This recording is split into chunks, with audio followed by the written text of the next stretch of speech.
আসসালামু আলাইকুম। বাংলাদেশ বেতার, রাজশাহী। স্থানীয় সংবাদ পড়ছি সুমাইয়া মেহজাবিন। ইলিশের নিরাপদ প্রজনন নিশ্চিতে আগামীকাল মধ্যরাত থেকে শুরু হচ্ছে মা ইলিশ সংরক্ষণ অভিযান। আগামী 25শে অক্টোবর পর্যন্ত নদী, সাগরে ইলিশ সহ সব ধরনের মাছ ধরায় নিষেধাজ্ঞা থাকবে। অভিযানে মৎস্য কর্মকর্তাদের পাশাপাশি কাজ করবে আইন শৃঙ্খলা বাহিনী। নিষেধাজ্ঞা বাস্তবায়নে জেলেদের সহায়তায় বিজিএফ কর্মসূচির আওতায় চাল বিতরণ করা হবে। সংশ্লিষ্টরা জানিয়েছেন, ইলিশের প্রজনন মৌসুমে 22 দিনের জন্য শুরু হচ্ছে মা ইলিশ সংরক্ষণ অভিযান। এই সময়ে নদী, সাগরে ইলিশ ধরা, পরিবহন, বাজারজাত ও মজুত নিষিদ্ধ। এই সময় কাজ না থাকায় জেলেদের 25 কেজি করে চাল দেবে সরকার। বরাদ্দ পেতে সঠিকভাবে তালিকা তৈরির দাবি জানিয়েছেন জেলেরা। অভিযান সফল করতে প্রশাসনের কাজ করছে নৌ পুলিশ, কোস্টগার্ড ও নৌবাহিনী। নিষেধাজ্ঞা মেনে চলতে জেলে পল্লীগুলোতে লিফলেট বিতরণের পাশাপাশি নদী তীরবর্তী এলাকায় করা হয়েছে মাইকিং। ইলিশের প্রজনন মৌসুমে কেউ নিষেধাজ্ঞা অমান্য করলে 2 বছরের কারাদণ্ড, 5,000 টাকা পর্যন্ত জরিমানা ও উভয় দণ্ডে দণ্ডিত হবেন। গাজাগামী ত্রাণবাহী জাহাজে ইসরায়েলি হামলার প্রতিবাদে রাজশাহীতে বিক্ষোভ মিছিল ও সমাবেশ করেছেন ইসলামী ছাত্র শিবির। গতকাল রাজশাহী মহানগর ছাত্র শিবিরের আয়োজনে নগরীর 0 পয়েন্টে এই বিক্ষোভ সমাবেশ অনুষ্ঠিত হয়।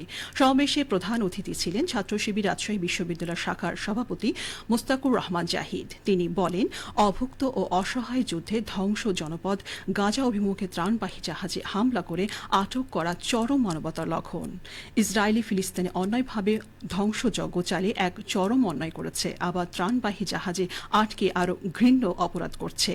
এই বিষয়ে তিনি দ্রুত ইসরায়েলের বিরুদ্ধে মানবতা বিরোধী অপরাধের ব্যবস্থা নিতে জাতিসংঘের প্রতি আহ্বান জানান। রাজশাহীতে বিনামূল্যে ঠোঁট কাটা ও তালু কাটা রোগীদের প্লাস্টিক সার্জারি করা হয়েছে। রাজশাহী ইসলামী ব্যাংক মেডিকেল কলেজ হাসপাতাল 2007 সাল থেকে এই সেবা দিয়ে যাচ্ছে। আজ সকালে বিশ্ব হাসি দিবস উপলক্ষে সেবাপ্রাপ্ত শিশু ও তাদের অভিভাবকদের নিয়ে হাসপাতালটিতে একটি অনুষ্ঠানের আয়োজন করা হয়। অনুষ্ঠানে জানানো হয়, সম্প্রতি 18 জন ঠোঁট কাটা ও তালু কাটা রোগীকে চিকিৎসা শেষে ওষুধ ও যাতায়াতের জন্য আর্থিক সহায়তা প্রদান করা হয়েছে। অনুষ্ঠানে বক্তারা বলেন, জন্মগত এই রোগে আক্রান্ত মানুষদের সমাজে অনেকেই অবহেলা করে, তাদের মুখে প্রকৃত হাসি থাকে না। সার্জারির পর তাদের মুখে হাসি ফুটেছে। অনুষ্ঠানে প্রধান অতিথি ছিলেন ইসলামী ব্যাংক মেডিকেল কলেজ হাসপাতালের পরিচালক ইমাজ উদ্দিন মণ্ডল। আরও উপস্থিত ছিলেন অ্যানেস্থেসিয়া বিভাগের অধ্যাপক ড মাহমুদ জাহাঙ্গীর, হাসপাতালের ভারপ্রাপ্ত পরিচালক ড আল মামুন আর রশিদ সহ আরও অনেকে। মনোমুগ্ধকর রং আর রসে রংবিলাস। নাটোর উপজেলায় এবছর 109 হেক্টর জমিতে রংবিলাস আখ চাষ করা হয়েছে। এইসব আখ থেকে পাওয়া যাচ্ছে 1050 টন রস।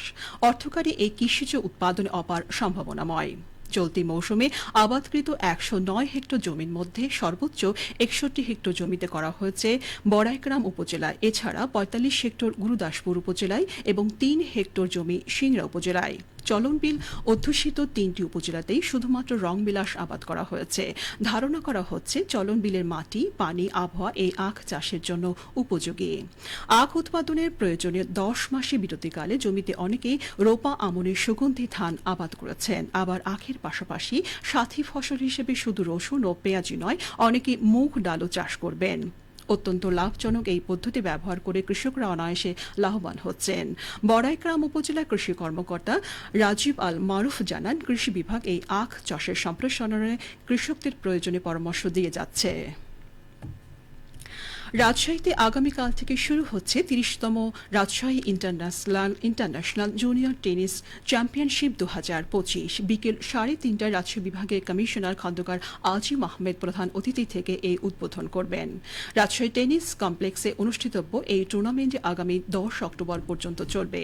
আজ সকালে রাজশাহী টেনিস কমপ্লেক্সের আয়োজনে সংবাদ সম্মেলন টুর্নামেন্ট ডিরেক্টর ও অতিরিক্ত বিভাগীয় কমিশনার মোহাম্মদ হাবিবুর রহমান এই তথ্য জানান। তিনি জানান, এই আসরে স্বাগতিক বাংলাদেশ সহ বিশ্বের 11টি দেশের মোট 52 জন খেলোয়াড় ও 10 জন কোচ ও ম্যানেজার অংশ নেবেন। এর মধ্যে বাংলাদেশ থেকে 14 জন বালক ও 7 জন বালিকা অংশ নিচ্ছে।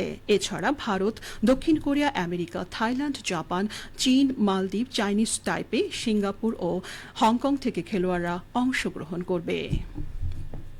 সবশেষে আবহাওয়া। আজ দুপুর দুটোয় রাজশাহীতে তাপমাত্রা ছিল 40.4 ডিগ্রি সেলসিয়াস। এই সময় বাতাসের আপেক্ষিক আর্দ্রতার পরিমাণ ছিল 82%। রাজশাহী ও পার্শ্ববর্তী এলাকায় আজ সূর্যাস্ত সন্ধে 5:50 সংবাদ শেষ হলো। আমাদের পরবর্তী সংবাদ বিকেল 4:05।